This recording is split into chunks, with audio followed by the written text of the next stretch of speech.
नमस्कार दोस्तों, आज बात करेंगे 1972 की फिल्म जो है सीता और गीता फिल्म की कहानी के बारे में। अगर वीडियो अच्छा लगे तो लाइक, चैनल को सब्सक्राइब जरूर कीजिएगा। तो सीता और गीता का निर्देशन रमेश सीपी ने किए थे और फिल्म का लेखक है सलीम जावेद हैं, निर्माता जीपी सीपी हैं। इसमें मुख्य कलाकार जो हैं हेमा मालिनी, धर्मेंद्र, संजीव कुमार, मनोरमा और रुपेश कुमार हैं। फिल्म का छायांकन है के वैकुंठ, संपादक एम.एस. शिंदे, संगीतकार हैं आर.डी. बर्मन। फिल्म की प्रदर्शन तिथि है 17 नवंबर 1972। तो फिल्म की कहानी इस प्रकार है कि सीता और गीता 1972 में बनी हिंदी भाषा की फिल्म है। इसमें हेमा मालिनी की दोहरी भूमिका है।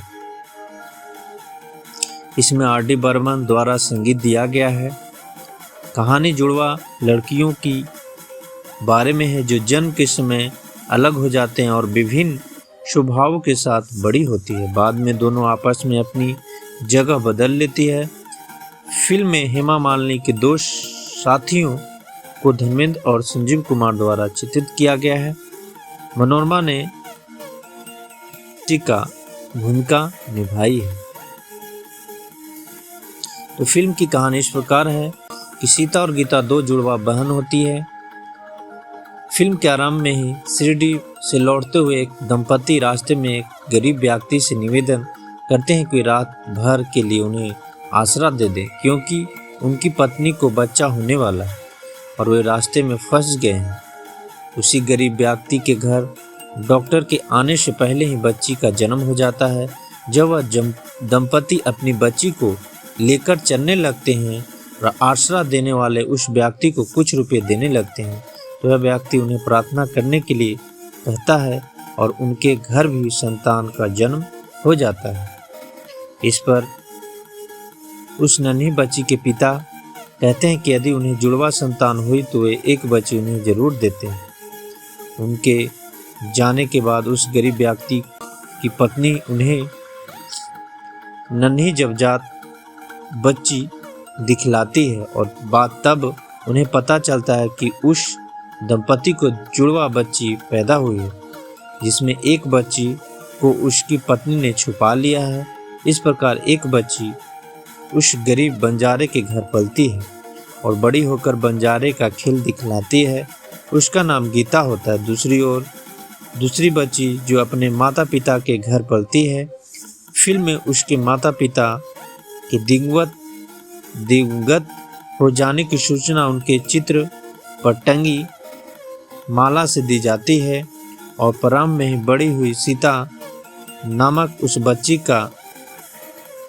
बच्ची पर उसकी चाची के जुल्मों को सितम दिखाए जाते हैं। उसके पिता अपने निर्धन से पूर्व अपने वकील मित्र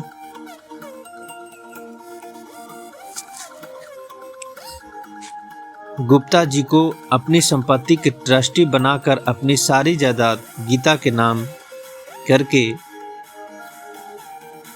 मर जाते हैं, इस निर्देश के साथ कि जब तक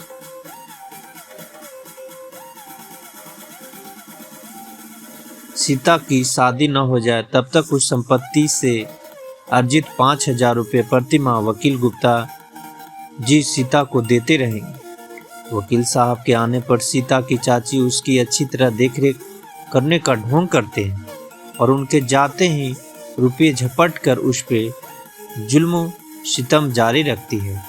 इधर गीता अपने बंजारे टोले के एक बंजारे लड़के यानी धर्मेंद्र और एक बालक टीना के साथ बंजारों का खेल दिखाकर रुपया कमाती है। वह रस्सी पर चलती है और विभिन्न तरह के करिश्मा दिखाती है। उसे न तो ठीक से बात करने की तमीज है और न ही घर का कोई काम करने का ढंग उसे आता है। एक दिन उसकी माँ उसे सब्जी लाने के लिए भेजती है। वह बच्ची के साथ कांचा खेलने लगती है। राका विनोद पूर्व यह बात उसकी माँ से बता देती है उसकी माँ जाकर उसे झाड़ू से पीटने लगती है। हालांकि वास्तव में उसे बहुत प्यार करती रहती है, परंतु तत्कालिक पिटाई से बातों बातों में गीता घर से भाग जाती है। उधर सीता पर एक ओर उसकी चाची जुल्म करती रहती है, दूसरी ओर उसकी चाची का भाई रंजीत उस पर बुरी नजर रखता है और उसकी बात ना मानने पर एक दिन सीता पर अपना पर चुराने का इल्जाम लगाकर उसे बेल्ट से बुरी तरह पीटता है।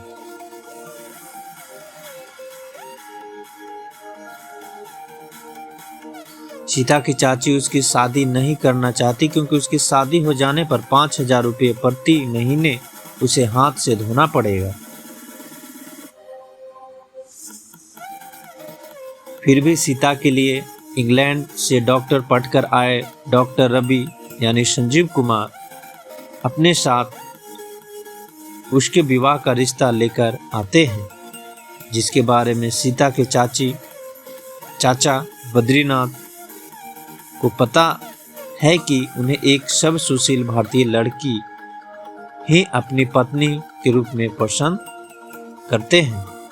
सीता की चाची यह जानकर अपनी पुत्री शीला को यह सब सुशील भारतीय लड़की की तरह साड़ी पहनाकर उनके सामने ले जाती है, जबकि सीता को जबरदस्ती धमकाकर अपनी बेटी वाला फैशनेबल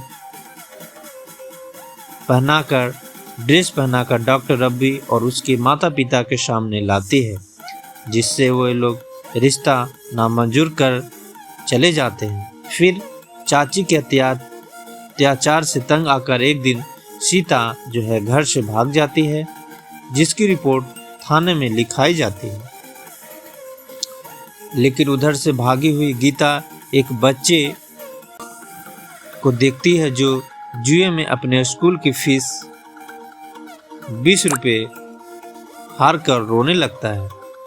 गीता उस जुआरी को 20 रुपये लौटाने को कहती है और उसके न देने पर उसे जबरन पकड़कर पुलिस थाने में ले जाती है। वहाँ इंस्पेक्टर गीता को देखकर उसे सीता के हूबहू हमशक्ल होने के कारण उसे सीता समझकर और फिर कूदकर भाग निकलती है और पीछा करते हुए उन लोगों से बचने के लिए रास्ते में खड़ी डॉक्टर रवि की गाड़ी में छुप जाती है। जब डॉक्टर रवि भी उसे देखते हैं तो वे भी उसे सीता ही मानते हैं और अपने घर ले जाकर उसे जैसे तैसे समझाकर साड़ी पहनाकर अपने माता पिता के सामने आने को कहते हैं।